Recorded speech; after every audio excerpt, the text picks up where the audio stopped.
You know, if you take the bait, they'll create chaos. Sometimes will be idea. So on the first day, the kind of gadgets are police for the bar until I said, wow, this government have resourced the police. What I say? They have intelligence units which they can use to make sure, say, if anything, look, if you have demonstrated, leaders of demonstration, you tell them, say, Muna, we are leaders of the demonstration. We will want you to be at the forefront. The police cannot tell us if the leaders are at the forefront. Now, if there is any chaos, those people cannot be caught.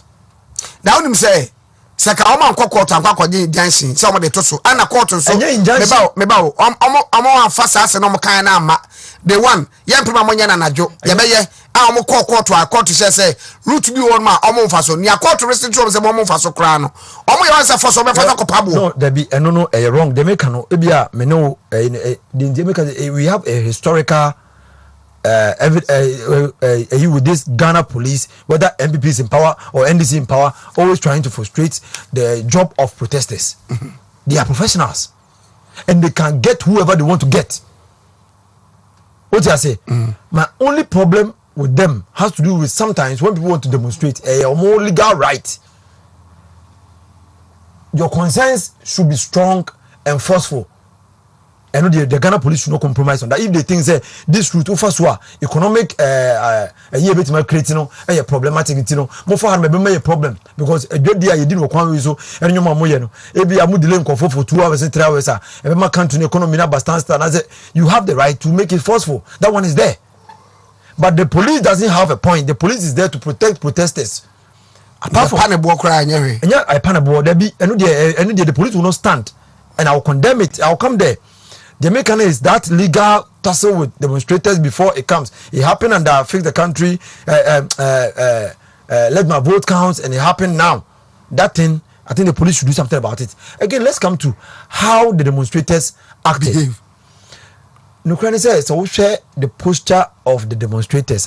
Maybe I don't want to call them demonstrators. I want to call them the posture of NDC. It is straightforward. Say the NDC disguise themselves to demonstrate. And so everything I say about protesters now, I'll talk about NDC. Whoever went there, so who names an NDC demonstration, I don't go shame. Who pray kwa? Most of the demonstrators they pray prayer no. And your police for the prayer mo. Demonstrators now they pray prayer mo because I want no more to me. Who police don't want to go.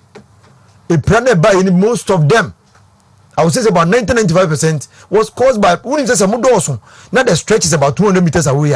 Me and Metamboaton is not likely say meet my 200 meters. So whoever is at the forefront, a bona metro, ever catch that person. Until the NDC should bow their hands in shame because their strategy to make this country ungovernable. Say be any timo. Say the name Pastor Kokukano. In Creature and one saying in Cambrofo. In Creature and one saying in Cambrofo. If there is chaos, now you will suffer because language is everything. To a minor or more person who seeks a mabina, a conya by the minus. Some man must say no. So here we post after the demonstration, press conferences or press conferences, accusing the police for be a francophobia as a plain clothes, the other side of one power more young. It doesn't make sense. Police in the banner, police. Maybe police, me for police for say plain clothes to go down the other side, and to one more, almost send police at here. Does it make sense? It must say. This young man, I think, say after the press conference, and then I meet here, somebody saying, say, when you in the adult life, I don't know if he's still an adult. Who say inflation do better 25? Because hey, then you are a young man. Me, I knew him from Conti, so I know him, and I know he's a young man. If he has not seen inflation travel up to 25%, then I think he's very, very young. And the NDC was around 40 before, and so we are addressing him. Say, when you're careful, this more organizer, I don't know his name by Akamba should be very careful with this pronouncement. Sebi, and you're very careful because in your Ghana for home. Time Ghana for say these are the people who are seeking your mandate. oh so you watch and try on case to say aponche kra ehun kra man kra ka no ya you friend say baba jama Kokubo nso ka another thing no before elections no onu ko gina baby ka say omoba obema galamse no let's try center for the census no. These are the people who want our mandate. It is about gina baby ni e ka Ghana for say sanko from the alternative is a disaster. Nye ka chom ni se bi oman no se bi usori pia bonti ani ya sise nuane si table so akwa kofa dio. But ye can say MPP betimi aye me I will continue to preach that because NDC for chika am ye hunu say so mo ba ban mu a se bi IMF no mo run to no se bi IMF eye bibi ti say unim se wo ye teacher ni say na president Kufo Breso na utifie kwa na teacher for ye ka say mo ba majulu we ma majulu no then eye standby as wo generator wo fie na ECG ma light IMF is a standby. This is bia ko si na hunu say wo for be enye ya na be ko IMF but the time be we be say the least thing you go and borrow it means say you are doing Nyankopon de ma no you are not using it that much it you catch this for say the IMF will not rush to IMF impempe nyoma bebre won ma ibetimi aye say the minua kwaku kan austerity measures ni bi won ma ya chechire ye ho government appointees ni ade ne ya chire nyoma bebre a ye ntimi nye sesei say coupons ni salaries ni nyoma bebre won ma ya tete so a ye make sure say o ma benye sika bi but ye catch them say their decision to make sure say this country becomes ungovernable it will fail. Right, it has failed with this demonstration and it will fail again sir omo I don't know why they think so backward say we say demonstration me nyini ye me hu no bia so ko demonstration o say ye ma no kwan no for say bi obafo kura nkoda now they say ye demonstration ye ma kwan na won for atuo enko demonstration na na say won for weapons ko demonstration to do what are you going on a hunting or minim the ombo mo ye enti ka che Ghana for say the NDC is the only alternate party some people ni won ma the obvious choice is NDC. And these are the people omo evidence nyoma bebre oma ye kire say so mo ba oman mu wonom na say sam pempen covid nsem ebe and Ukraine Russia war ya NC dai it's likely to escalate minua na ko fa John Mahama esa be president biomu a na say bio de na wo pe mo me nya de ebenu ye ho say the akan focus aka bibi say ahodaso de be ma no mo ma den guide yen ni enda ye ho so ni ehunu say ye support the president to prosecute the agenda of making sure say homegrown policies will save this country. The time be able to bontina ko kachiro bi say boniko ko be chere say binyansa ne fa ngove yemai. The president has led by example. What the commitment towards making sure that this country becomes safe. He has always done that. Oba here one of the first things he did was to restore the police with cars to make sure say minu mi betimi ada na obi a onya na so bobo bra bia on the chrono bobo. Ono so ntimi na. This is the president who has decided say everything that will make us okay he gives it to us so you yanka say policies or deba ye nyina has been fine tuned but we need time right je be say right Ghana for titu asanteman one year wo kasa ansem bi say and I dey ento aba and so wo kasa ma oyem nhyew ye ento aba ya de no omunim say Ashanti region if NDC gets about 28% they will win. That's why they are here. And I mean them NDC ni me MPP ni pa na so dey koyi dey me nto aba oboa o NDC ni. But I say Daniel Teko ana wote na nka no anwumre yi dwumade no ye Talk Ghana Agenda 2024 dwumade no na ye de ema ye dan wa basese e ba ya pesmedo no aka no e ba be di party nkomo e ba isia.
ye wonkonwa so no nsia ne be sora kasima ne be se aduno ene kakra na epegye mu yewura Edmond Pompra da so wa san so ena Daniel Teko eda so wa ha Pastor Kwaku papa okodi so for call mountains now ne so for call enom twa fast man crofo na omaye omodidi omasane abedidi na omafo gupi pono so no omo ya kwam kire ha ko no for the resign ena ya Pompra yakwaba right ye din komo about kwan be fa so betiama Ghana aye stable one ma ordinary Ghana not me be feel say e ho ato but ade ba ko ne say ye yetimamufo na yesu ne ban eka ho bi ye de so boni na ebo aban se ne memo ayeti ne di kan covid buy no nose mask sanitizer na yeton na enenam kroma ye ne nose mask no obi kwa dibe enum ji 1 cedi. But it came to a time where now open nose mask ba kwatwa just work to be a befa say 5 Ghana cedis 2 cedis 1 box na e wo 59 no mo de je say jamana 10 Ghana cedis no it came to a time 50 Ghana cedis but yet your mamu yenya na say ye create ne bi mani me boy den wo mamu enu say petrol ene ada idea wotimi nya ho hwe because na mo na me read ne ma e ko do be me say subsidy and I say about tax a petrol ye turn on my motion we talk taxes in the buma almost 2 Ghana cedis so then ye be ya be ma economy no e bia dure no ye timamufo no ye nga betre bibi matimi ama ye watimi aye yo on my Ghana ade ba ko a emwa ye say ye ya nipa no ye nye honest so nsa Ghana ni no I mean nukredie no wo form onyawa obebu easily so hwa omo ton me obi timi hipu eniema no but na I mean niema na se no bibia eni wonim se okwa sante achima gogwa ho bode boto no kese pa no mase na ne tini nkoa beti agu boto ba kuma ma no aye ma no 1.5 akosua 1.8 sa brother so yese boto na akia ba abobo ya ba ko but ekodu kromu insane enru no na amina what I ndende okay fine oni akro no edifa car eno no eka ho other charges or more elsua or more yi eno ka ho na third one your friend be risk factor oni akro no so no oye businessman obroni say I mean entrepreneur enti ono so emfa so no odi atoso nemum enisa eye too much so anisa emfa so bunu ebomu that means oni akro ya na I mean cheating kakrabem broni say exploitation enti o say enipa no because I mean sane maniema binti no enu nti na ma jerry time any military no ebemu nemum ebemu at the time na omu free so no na enipa no suban na enchange na even kra no aye west enti so obi fi sane military government na ebema na kodia ene I mean no kro bi anim o say ekwan I mean ya fa so no education no ye nto aso a na ye ma information flow no eno so enye more ye ma obi ehu say I mean ade no ebia at the source no ebo no eni say enti no edru down I mean o say ade no ebo no a range between this level and then that level. So what the price control so ba ade no enye ye even crowd bear was price control there I mean so say no you use free market system a capitalist system and you ma demand and supply and determine prices only I mean military regime and bia we bit market say all the price control about changing will be and to say a military regime price control a buy no at the end of the day the scarcity and a buy bonus I mean at the end kra no unya bi ento and say uwe tu no ni Ghana ewum sisi no better than na ni ewum previous years nemum o say efutu ene de maye aye ho na obi nso a emra no ene no ebedie no yemma emra no take is former course. I mean media I will not subscribe to any system ye be she nipa no se chinchina you see. ABM so yeah encourage more people go into agric any other areas. Say ABM nipa be 50 and kofa and yemanoba. Now say more go into I mean that system maybe I say 100 200 people say demand and then supply forces no ebe okay. I'm a price I mean about for 2 minutes answer na do one be say den aka be 2 weeks isi ochine mu a say me 2 weeks pe na mo konkran akwakoto aba for 2 minutes ka be chire delegate a mo etiu party system no there I mean one ka party no ho asema I mean enye say you so ensem no nyina kan near air cause more fire na say one build structures na party no ekolusu I mean onye hwe because unkra tumi a ade a wo pesa wo ye no untimi enye enti party structures they are very very important eno kra ye number 1 eno nti na battle ye ye kwakotu ehun hia because one elected the right person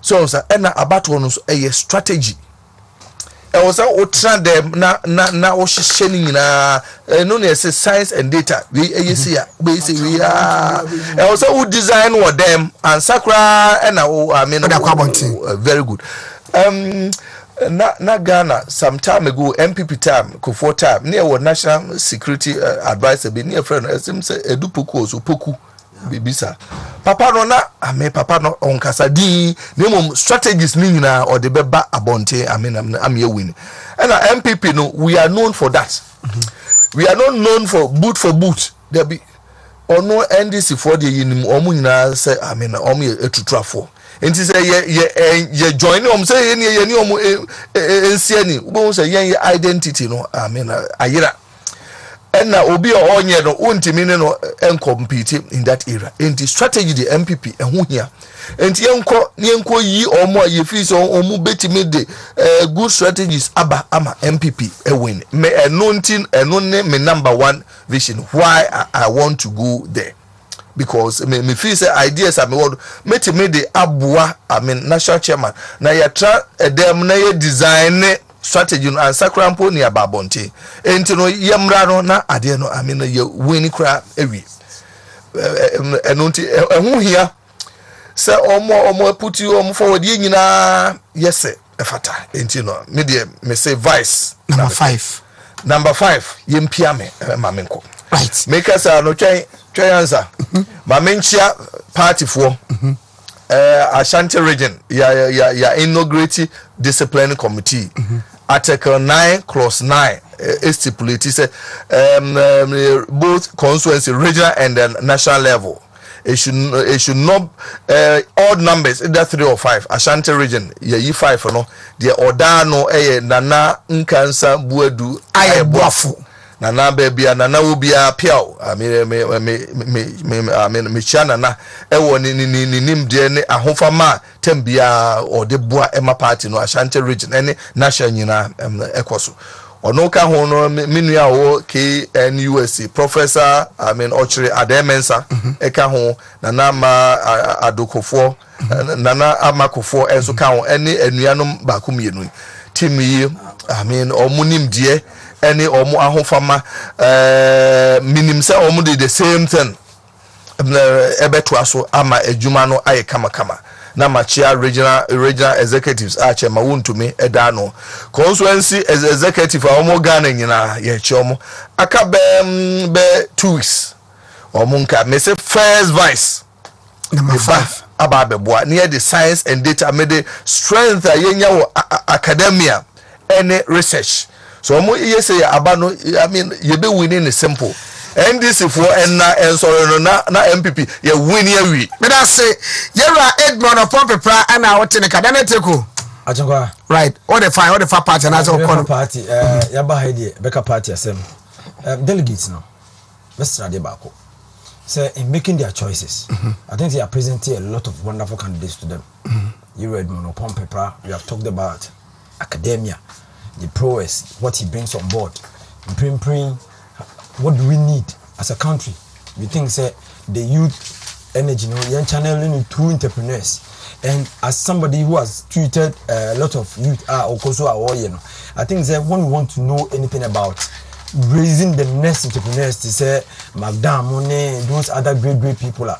You need people on board and I think that's where in my Pompepra, the incoming first vice, I call him the perfect replacement for FFanto. I think the delegates across the country. This is what we present to you. We had an Abuachi from Ashanti region, another wonderful man. I think me Henry Nana Boache. I call him number 5. I call him high five. I call him the moral man. In politics, you need calm heads, moral people. You need a blend of all these wonderful people. So the bear will be adding the strength from all the other places. What do we present to government? So the bear government we say, party will interest in what we do. And how do we raise the next generation? We know that we have wonderful minds in Mama Pompe being the first vice. When it comes to organization, he has done it at youth organizer. The morale around 2016, 2020, how we the euphoria youth and they back on board. I think they're going international now. Some of these wonderful people. I always talk about John Bodu. I call him the pivot around which this campaign will be run, because I believe say with the way all the other members are moving about, all contesting again for the same position.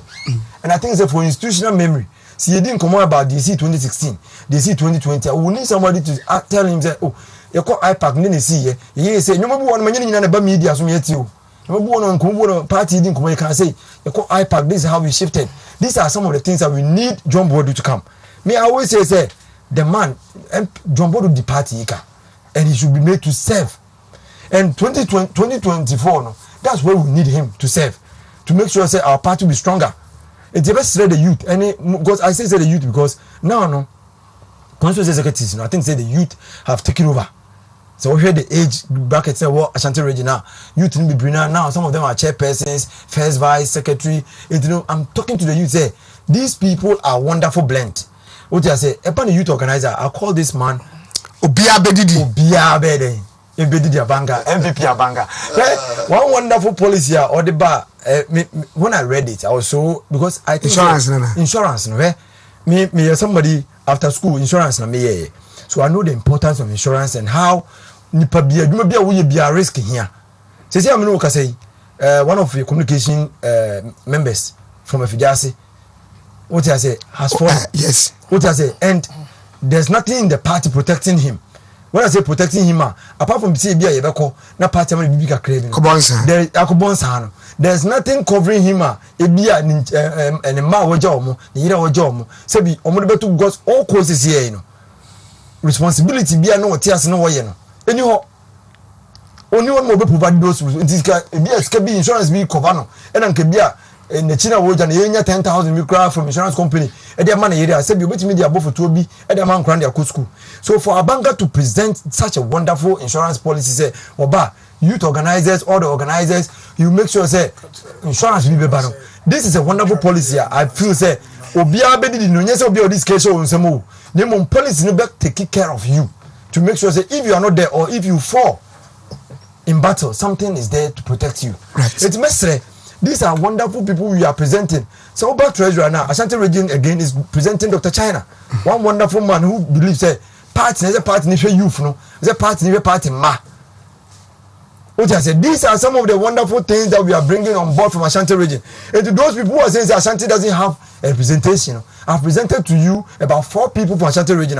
I believe that they will be able to bring that huge experience from Ashanti region to the national caucus. And the best some of these great people from Ashanti. There are some of these great people from other regions. I'm betting my party. Power near here, Mimia. And yes, you contest. We want power. Edmond of Pompepra, Henry Nanabuache, Abanga, I call him MPP Abanga. I mentioned who again? Nanabi, John Bodu. And again, I'll mention Edmond of Pompepra again because of me we school me Edmond for 2 years. Me Edmond will be a beam. Right. Because I believe say be a university education, no, a universal key is to be every door. And as a young man, no, I think that if you have some people who guide us to go into that sector, no, government be home make a cry. Say the time be a government is can edi tuaka no. na enyoma sesa ama se me university a ba employ nipa 4 me nua na ko pasakoku employ nipa 3 we employ nipa 5 na government ahome kakra no wetimi concentrating on creating a lot of good roads water any adiama Ghana for that's it coming elections no these wonderful people are presenting them consider them for a wonderful time with amunyina was that's it Daniel Teko and Oten Kana Kofi NDC and 8 arrest Ghana demonstrators are abnormal. Hey, we don't know what to do.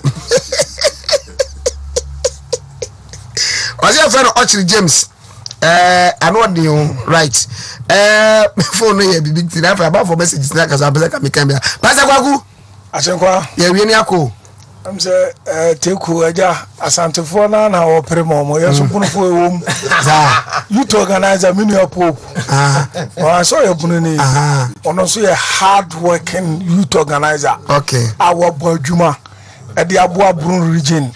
Aye chemu ma hafo so babenya no won ko Bojuma. Enti mini pope. Me so metia say yen two youth organizer no fa ma na be Bojuma.